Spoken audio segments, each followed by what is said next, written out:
Hello everybody, welcome to the signal box today. Thank you very much for joining me, and don't forget to hit the like and subscribe, and we'll crack on with today's video. So this is the one that most of you have been waiting to see. This is my latest A4 from Hornby. It's quite an oldish model, but it's nice and shiny and new for me. It's Sir Walter K. Wigham 628, a King's Cross engine, A4 machine. So we're about to get it away from the main station. So she's just left now.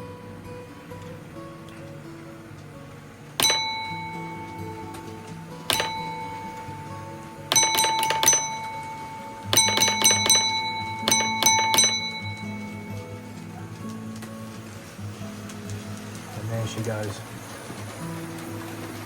with that rake of London North Eastern Railway teak coaches very fitting behind it as well. Look at that.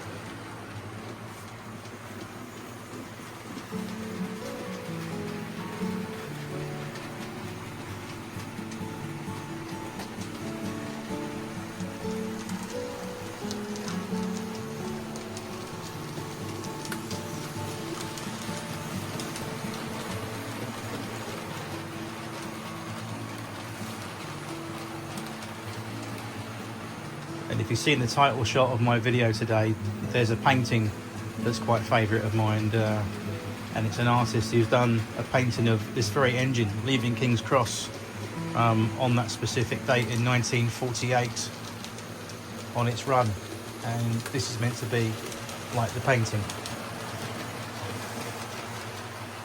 But who needs a painting when you've got 3D like this? Looks absolutely good, doesn't it?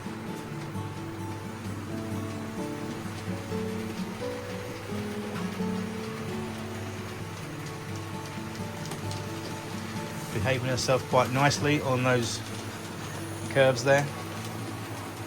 My layout, my model railway layout, as you can see, the curves on here, they're like what, second and third radius, in some places they're first, so they're not the most greatest of curves, which is why sometimes I have to be careful what I run on the outside as opposed to the passing loop in the middle. But she seems to be handling everything quite nicely today, which is good.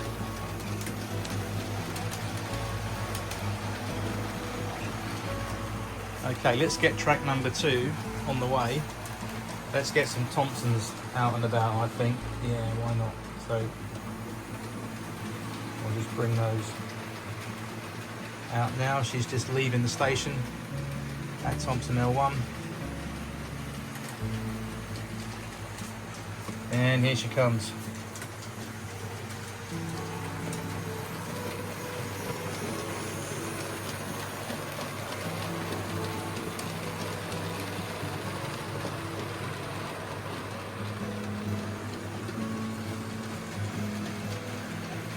Those Thompson coaches look really, really nice behind that Thompson L1 engine, a tank engine, Great Eastern tank engine. Mostly found on the eastern region, although there was a couple up in Scotland towards the end.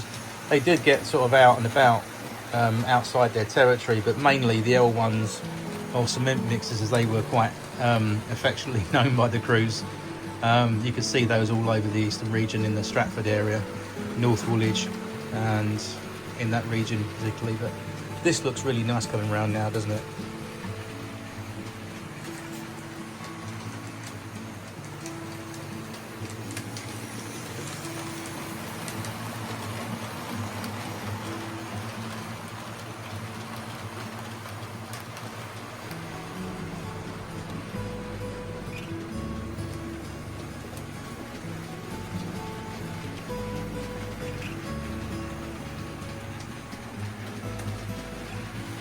I got the yard lights working, by the way. Yay! It was just a wiring issue underneath the baseboard, so I got those nicely wired up the other night. I did a complete rewire on those, so there's 1, 2, 3, 4 and 5 there by the water crane. So we got all those on, which is fantastic. Happy chappy. If I come in with this shot with the camera today and we look down across the bridge there, as we look down across the bridge there, we can see that embankment work that I did this past week. or yeah, it was this week I think. Yeah, it did. Yeah, looks really, really good, especially on the layout today.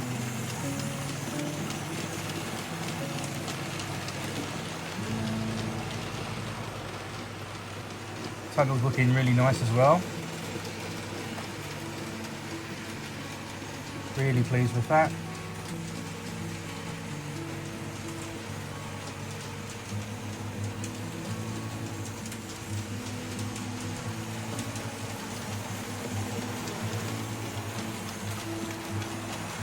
Everything looking quite nice today, I think.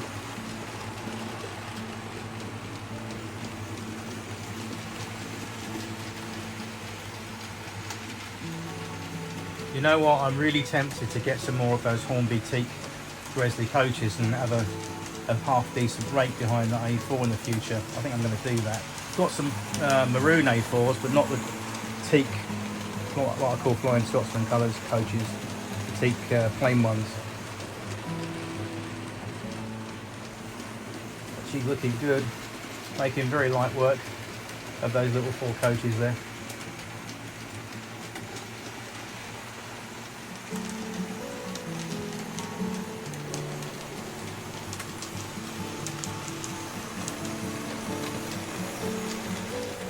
Beautiful.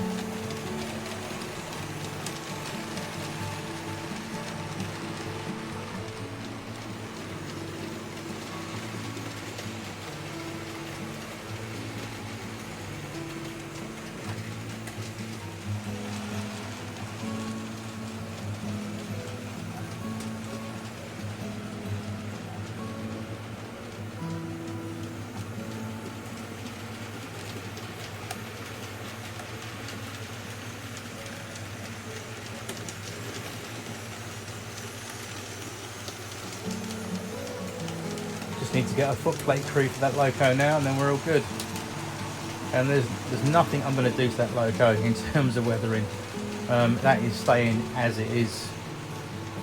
That's like a lot of money to muck up. Even slightly adding the slightest colour blemish on there is a no-no. That engine anyway, it's beautiful as in pristine condition like that, as it was in 1948. I'm not even going to touch that.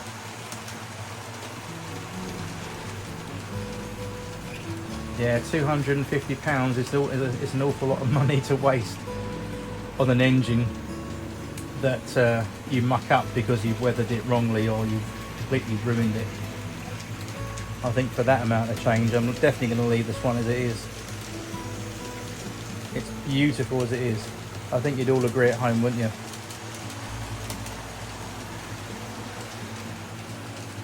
She's running like a sewing machine. Steaming beautifully on my railway today. Look at that. What an absolute cracker. And it really does pop with those LNER Hornby teak coaches as well. Just like the painting that you saw earlier. That's really, really nice.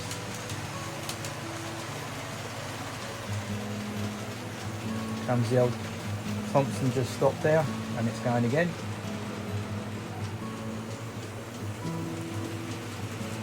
I did actually clean this loco today. I gave the wheels and the pickups a really good clean. Didn't need much of it, but the usual Great Eastern treatment.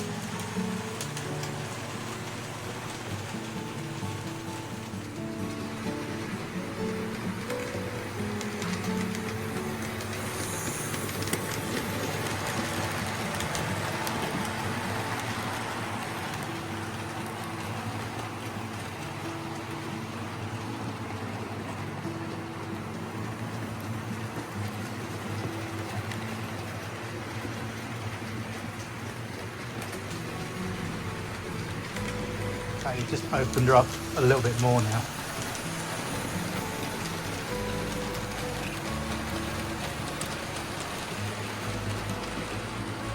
This is probably about as close to the speed, scale-wise, I'm going to do on my layout. I've never had it any faster than this normally, because it just looks silly and you risk something coming off and getting broken. But this is about as much as we're going to go.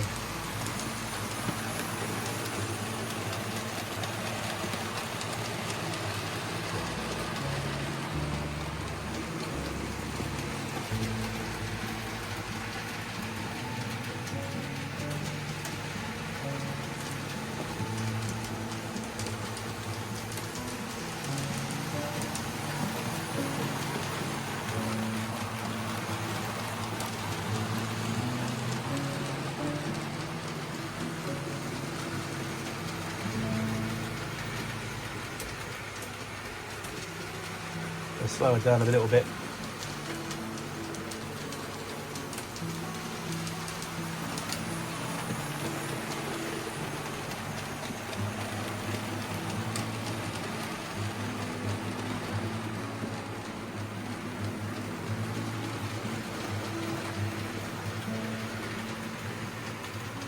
Okay, so we'll get some trains running again in a little while, just in a second, should I say.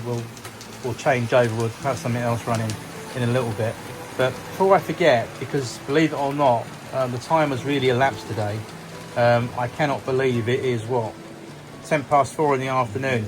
I actually set my layout up this morning. It was actually set up with buildings on, wired up at 8:10 this morning. It was all ready to go, and I had intentions of getting 628 on the track, getting things sorted out and getting it running and beginning to make a video.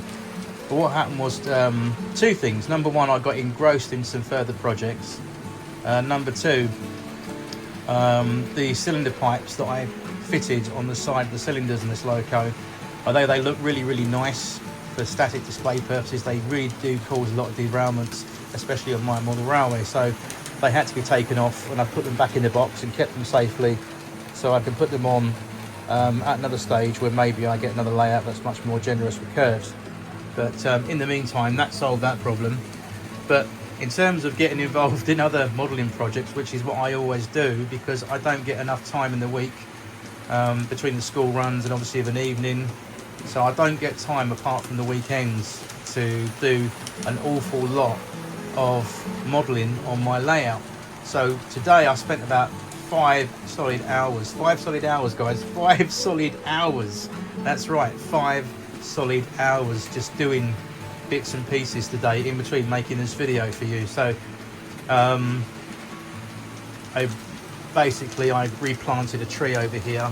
Doesn't sound much, but that tree I swapped over for another tree. I put that tree in its place there, that one there, and then this is the big little reveal I will show you now. Do you remember that grassed area that was further on down the layout that I had a patch of static grass, and I said, oh, I'm going to put a little something there? Well, I'll show you what the little something is, shall I? Come and have a look at this.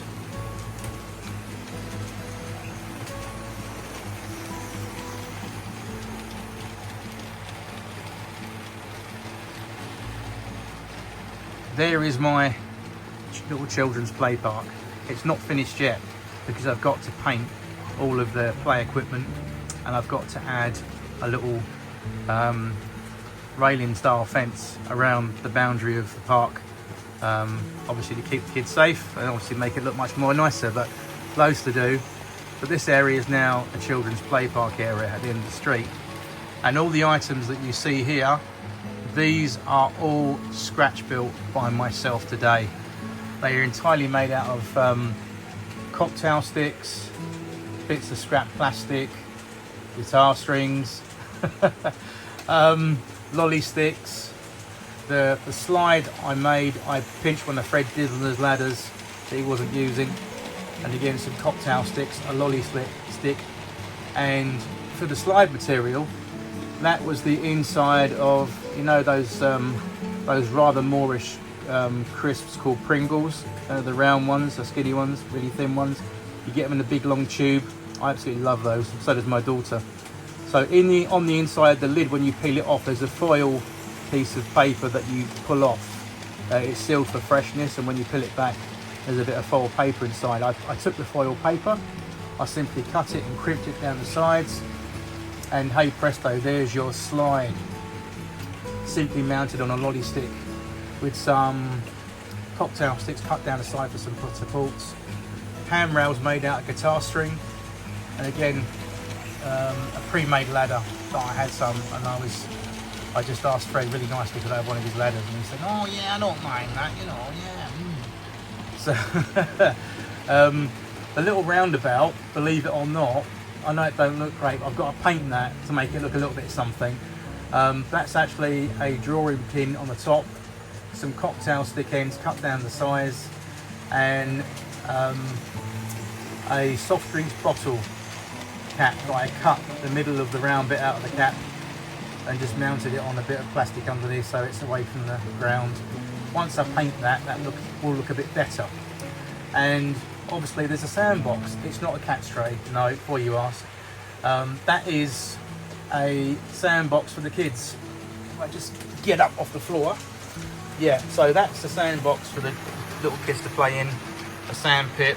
That's got real sand in there. It's just drying now with some diluted PVA. And again, some coloured lolly sticks that I cut to size and made a little sandbox out of for the kids to jump in there. So I think that looks quite nice.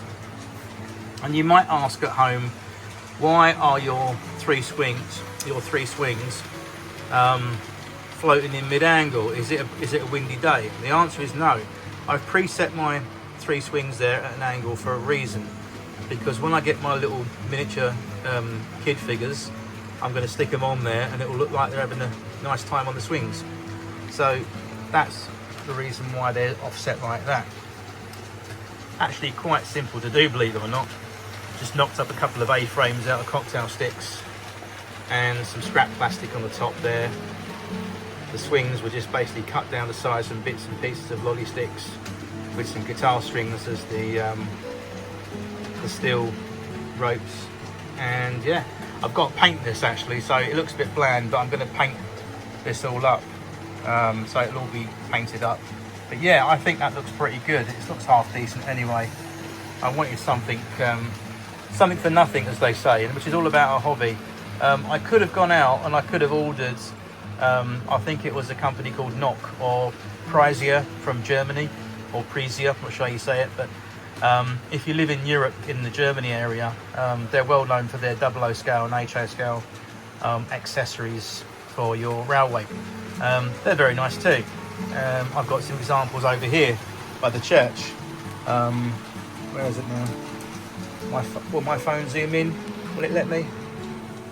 Yeah, I'm using my other hand because my thumb and forefinger on my right hand are all tanked up with super glue from earlier, so it doesn't recognise my skin.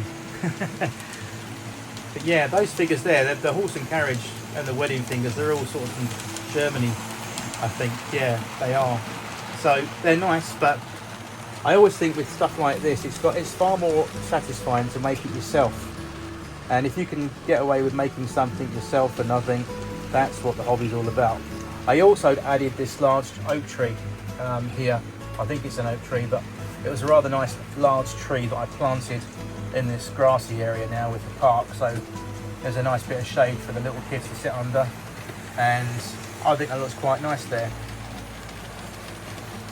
I also added another tree on the end of the road there, just up against this house here, which I think looks quite nice and much better. Yeah, and there you can see my headboard behind the layout, but unfortunately that's that.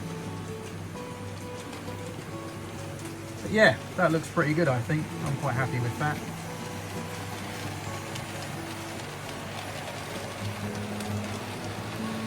Apart from that strange looking roundabout. I think the rest of the play equipment looks alright, but it's that roundabout looks a little bit dodgy. But I'm going to paint it, don't worry, I'm going to paint that and then make it look a little bit something, at least. But why did I make this? Again, everything on my railway, yeah? Everything on my little model railway. It's only a 6x4 model railway layout. It's not big. But there's always something on my railway that is a little nod to a memory or a favourite thing that I remember from my past the most. So obviously, I'll take you on a little tour of memory lane, if you like. So obviously, this is a little homage to my childhood doctor, Peter Ingalls, which I spoke about the other day. That's my doctor's surgery on my railway. As a nod to Dr. Ingalls, Peter Ingalls, my family doctor when I was a kid. And then coming round, let's see, coming round over here, this little side street reminds me very much of the road that I grew up in as a child. Those houses there. So I grew up in East London in a town called Leytonstone, and originally I grew up just down the road in the next town called Leyton. which is one stop before Leytonstone on the Central Line if you're in London. And those houses there, with the back gardens and the street next to the railway, that's Claremont Road. That's where I used to live, Claremont Road, before they demolished it all for the M11 road link. But that, yeah, is a little nod to Claremont Road. A little bit of Claremont Road there, I like to call it. So there's that, and then going back over here, if we come back down the railway, all the way down back to the park. The reason I wanted to do this area today was because this has a very fond memory of mine, because it's a little nod to a very, very famous little, well, not famous, but it's famous for me. When I grew up in Leyton as a child, I used to go to a big park called Coronation Gardens over in Leyton, which is still there. And then just not too far across the road, there was a little road called Sidmouth Road. And Sidmouth Road had a little play park exactly like this, and it's all gone now. They've remodeled it and it's horrible. But when I was a kid, there was a sandbox in there, a sand pit, and my mum would never let me go and play in the sand pit because she thought the stray cats had been in there and used it as a sand pit, if you get my drift. So I wasn't allowed to go in there. I think I went in there once, but it was always a very, very nostalgic place for me as a child. Place like Coronation Gardens and Sidmouth Park. You just don't get parks in England like that anymore now, sadly. The times and the people have all changed, and it breaks my heart sometimes. But yeah, this is why we do railway modelling. This is why I do it, because it just really is my way of preserving a piece of time in history that no one can mess around with or ruin.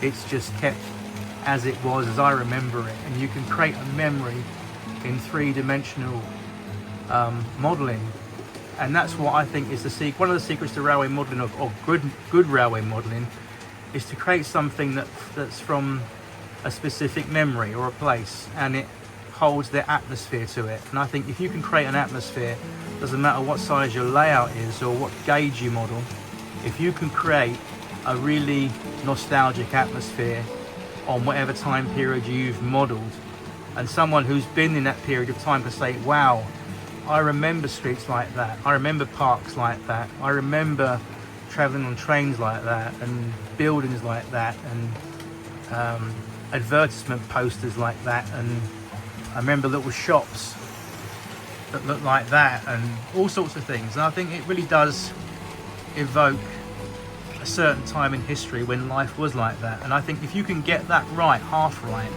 as a railway modeller, no matter what your age is or ability, you've done it. So yeah, that's little Sidmouth Park, I think. So again, I've got to paint this. It looks too bare, but I'm going to paint it and I'll make it look a bit nicer, and we'll see that in the next time.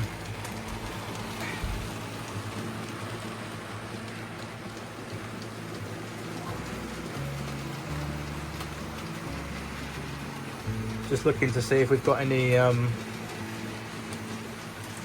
hitchhikers or any hikers up on the mountain today, on the hill. I can't see any. They must have all gone down for their tea.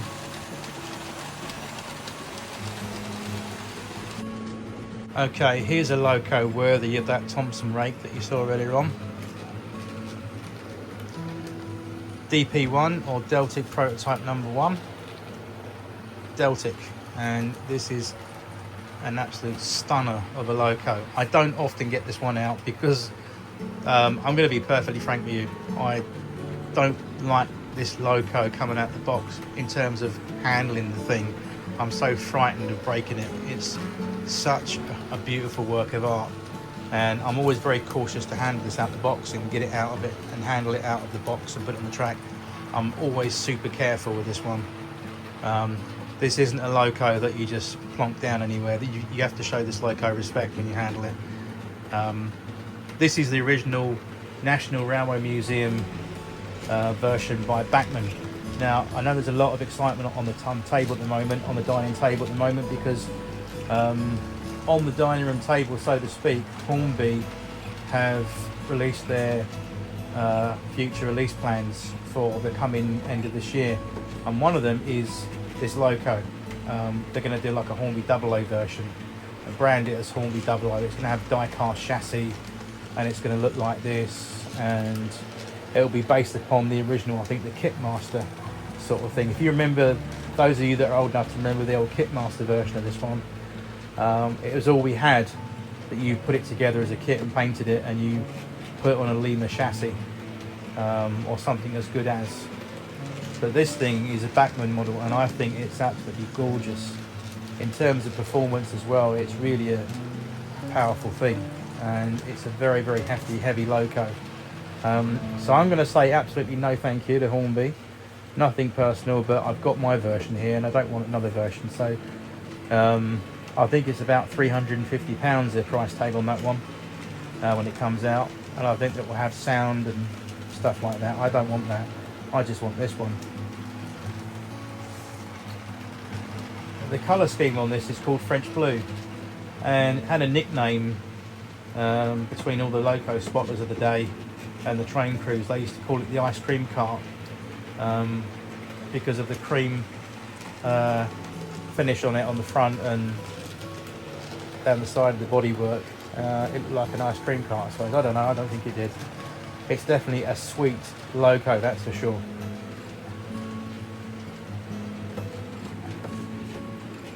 So a little bit of history behind this engine, if you're not sure about the history or why this became the prototype for the Deltic Class 55 diesels. At the time, British Railways, they went to the Royal Navy in terms of looking at future power generation units, and they found that the naval ships and the destroyers had what was called Napier engines on them. Very, very powerful engines, obviously for driving big battleships, extremely powerful. And what made them unique was that they had a 3-cylinder triangle arrangement with the pistons, where you had 3 multiple pistons working together in unison. Very clever idea. So they took that, they put it into a diesel locomotive, and this was the result. And what really helped was the design was that later brought out the Class 55 Deltics, which were an outstanding, most powerful diesel engine in Great Britain at the time, I think, in the 1960s, when they did the what was the East Coast main line from King's Cross up to Edinburgh. They took over from, sadly, they took over from those things, the A4s. So those A4 locos were replaced by something that looked a little bit like this afterwards, the Class 55 Deltics. And they lasted right up until the early 1980s. Very, very good locos. I do like the Deltics. I've got 2 in my model collection, but give me an A4, one of those any day of the week. But yeah, DP1, Deltic Prototype 1 as it was called, here it comes.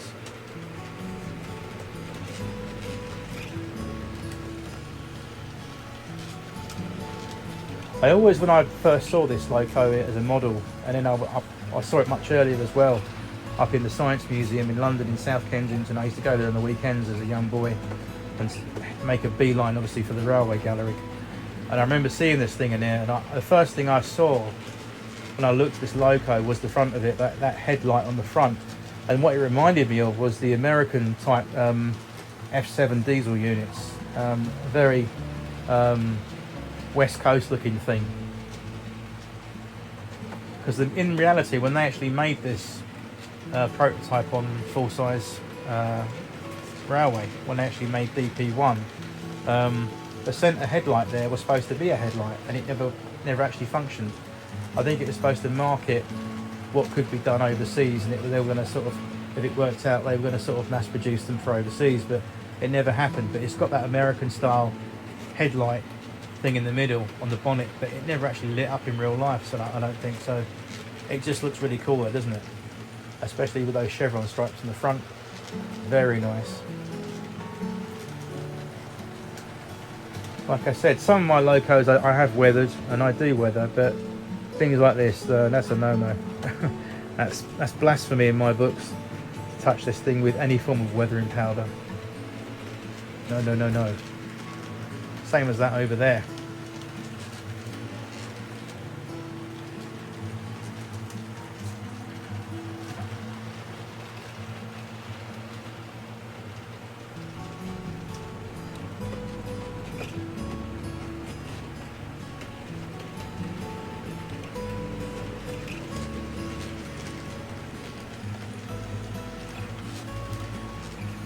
So I think Sir Walter K. Wigham deserves a lap of honour on the railway this evening, most definitely. A truly spectacular A4 machine, isn't it?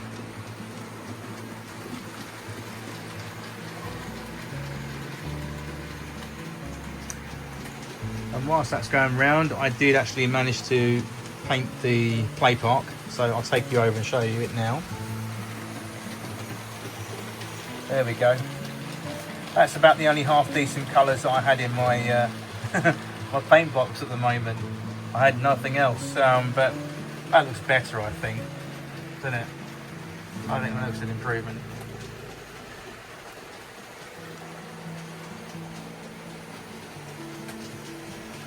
I did the slide as well.